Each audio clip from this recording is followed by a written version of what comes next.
बिस्मिल्लाहिर्रहमानिर्रहीम। अल्हम्दुलिल्लाह रब्बिल आलमीन। अल्लाह ताला के फ़ज़ल से जामे मस्जिद सैयदा आमना सलामुल्लाह अलैहा मोरगा साबरी स्ट्रीट मलक तैर कॉलोनी में ये कारपेट बिल्कुल नया आज हाजी नज़र साहब जो हैं, ये जो आपको नज़र आ रहे हैं, इनकी ख़ुसूसी कावज से डॉक्टर हनीफ़ साहब की तरफ से इसका इत्माम किया गया है।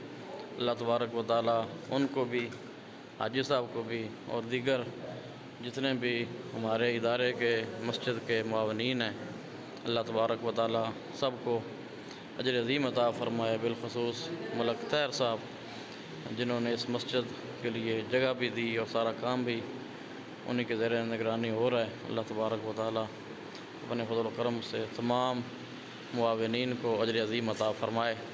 और ये हमारे कारी साहबान भी इधर तशरीफ़ फरमाएँ।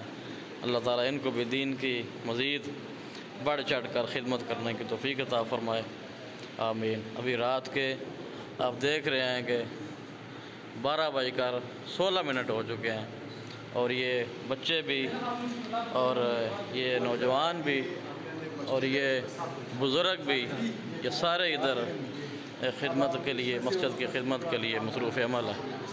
अल्लाह तबारक व तआला सब की खिदमत अपनी बारगाह में कबूल फरमाए। अस्सलामु अलैकुम।